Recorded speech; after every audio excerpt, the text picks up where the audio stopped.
Hey everybody, welcome back. In this episode, we are going to get MongoDB installed, so in the further episodes, we can start using it, connecting our server to do all the things it needs to with the database.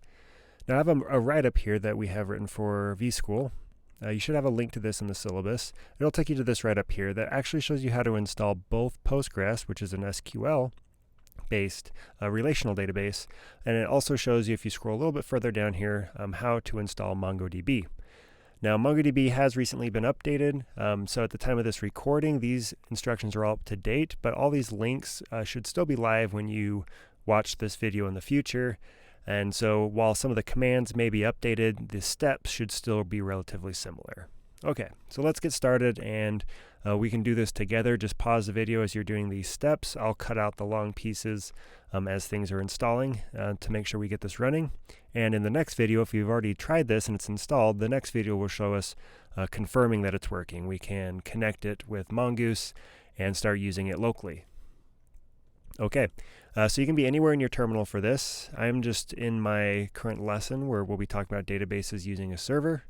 And I'm going to start running these commands. So the first thing you need to do, if you set up your computer via vSchool, you should have Brew installed, Homebrew. It's a package manager that helps you install software for your computer. And so we're going to make sure we have Homebrew. So all you need to type is brew-v and hit enter. And after a few seconds, you should see something like this. If you don't, we'll need to, if you see brew command not found, you'll need to go to the brew homepage.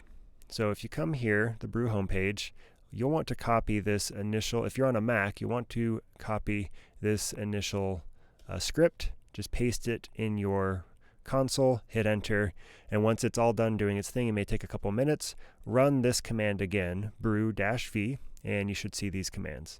Now if you're seeing this right off the bat, then great, you have Homebrew installed, we're ready to continue. The next thing you want to do is a brew update.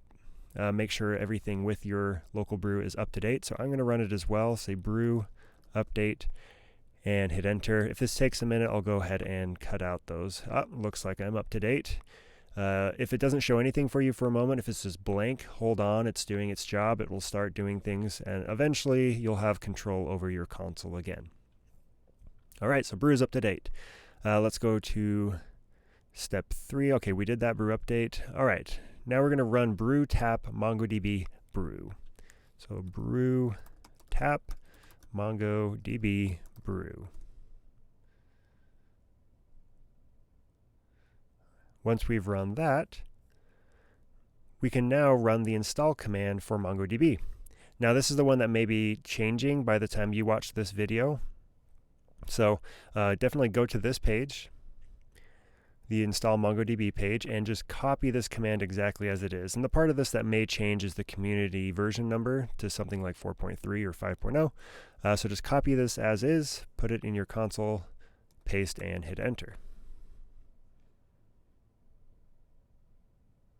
All right, now it's telling me it's already installed. That's because I've already done this before in the past, but you shouldn't see this warning. You should just see it is installed. So I'm going to clear my console now that we have run brew install MongoDB community. Okay, so back to the write-up. Now, once all that is done, provided it installed successfully, all we need to do is start the MongoDB server. So I'm going to copy this command, brew services start MongoDB /brew /MongoDB -community, paste it in here and hit enter. And again, it's telling me it's already started. For you, it should say it started.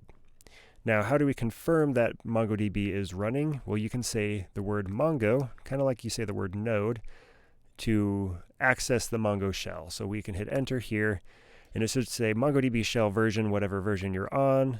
You can even type commands in here to look at and interact with your databases. For example, I can say show DBS, which means show databases that I've used locally.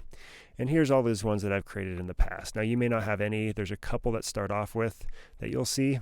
And when you're done, you can just hit Control-C, and it will exit out.